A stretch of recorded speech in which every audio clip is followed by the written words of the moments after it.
in the shadows of ancient Jerusalem, where political tension and spiritual expectation collided, one name would forever be branded with betrayal: Judas Iscariot. His story isn't just a tale of treachery, but a tragic descent into guilt, despair, and a violent end that has haunted history for 2,000 years.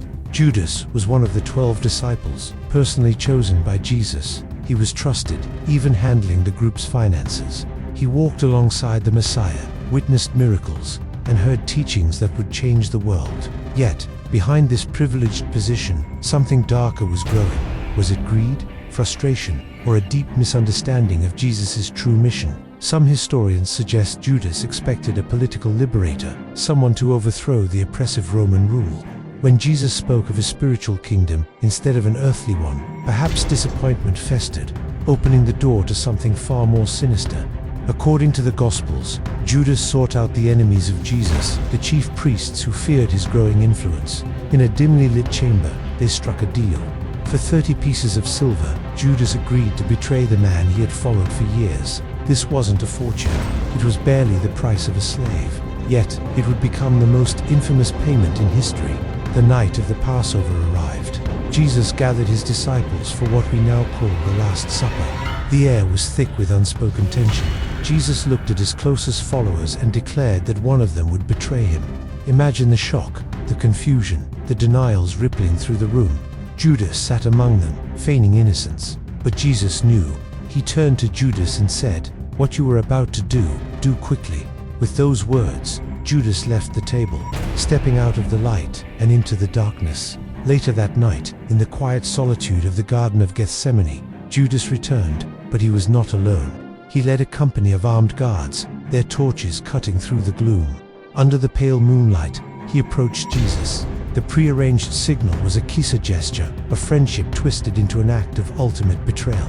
This kiss of betrayal sealed Jesus' fate. He was arrested, and the course of history was forever altered. But for Judas, any sense of victory was fleeting. As soon as he saw that Jesus was condemned to die, the full weight of his actions crashed down upon him. The silver coins that once seemed so desirable now felt like burning coals in his hands. Overwhelmed by a tidal wave of regret, he ran back to the temple. He threw the money at the feet of the priests, screaming, "I have betrayed innocent blood." Their response was chillingly cold. "What is that to us? That's your problem." He was rejected, alone, and consumed by a guilt he could not escape. The Gospels tell us he fled to a desolate field, a place later named the Field of Blood.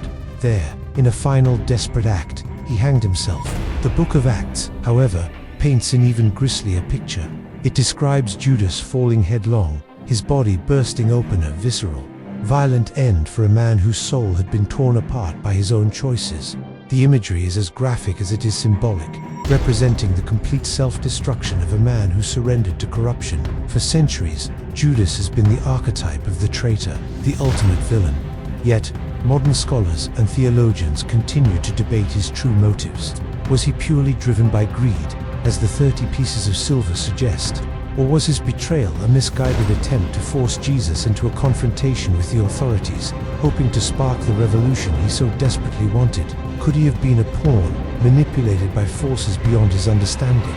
Whatever the reason, the story of Judas Iscariot remains one of the most chilling tragedies in the biblical narrative. It is a stark reminder that even those who walk closest to the light can be consumed by darkness. His betrayal set in motion the pivotal events of the Christian faith, but his own end serves as a haunting warning of where guilt and despair can lead when redemption feels out of reach. The name Judas has become synonymous with treachery, but behind that infamous name was a human being, a man who made a choice, faced the devastating consequences, and met a horrifying end. His legacy is a dark mirror, reflecting the shadowed corners that can exist within the human soul, a timeless and cautionary tale of a fall from grace. Thank you for watching. If you found this story compelling, please like this video and subscribe for more deep dives into history's most fascinating figures.